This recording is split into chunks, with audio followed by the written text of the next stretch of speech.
Hello and welcome to the week ahead from the Financial Times in London. Here are a few of the big stories we're watching this week.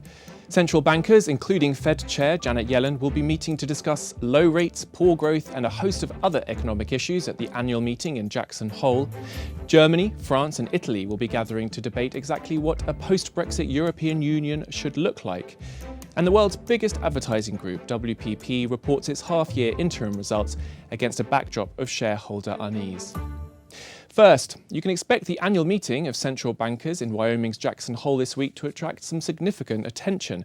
After the latest minutes of the Federal Reserve's Policy Committee revealed a division in attitudes over when to move US interest rates, markets have been suffering from a bout of uncertainty regarding policy heading into 2017.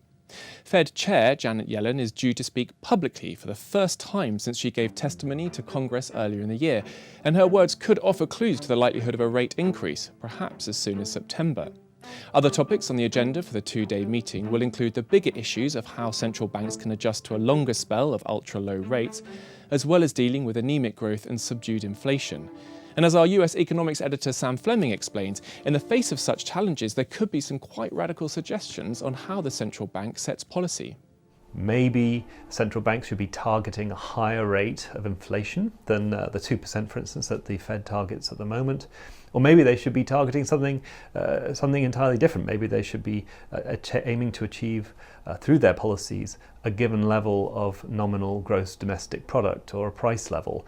This is pretty fundamental stuff. This is not going to happen overnight by any means, but it's gives you a sense, I think, of the kinds of debates which are going on amongst central bankers around the world at the moment in the context of what has been a very disappointing and slow recovery for a number of years, despite very, very stimulative monetary policy.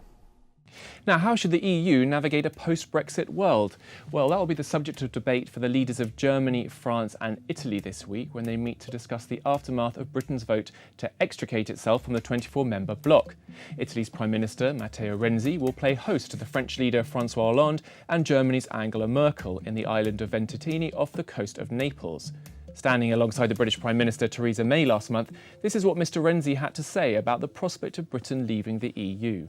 Per questi motivi noi siamo particolarmente interessati come governo italiano a lavorare insieme, a dare il massimo della collaborazione e del supporto, a rendere il più possibile efficace il percorso che si apre davanti a noi, che è un percorso difficile perché inedito, è la prima volta che accade, dunque ci sono anche degli elementi procedurali da chiarire, ma è interesse di tutti riuscire finalmente ad avere una visione, una timeline precisa che agevoli il cammino e che dia certezza.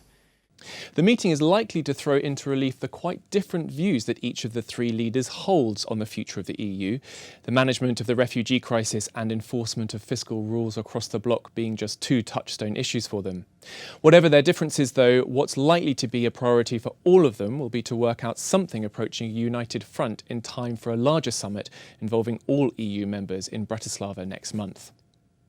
And finally, it was in June that we highlighted the pressure building on WPP's chief executive, Seb Morton-Clark.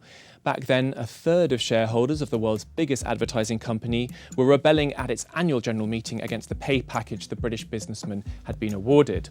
Well, this week the company will be hoping to shift focus from executive pay to its solid global growth when it reports interim results for the first half of this year.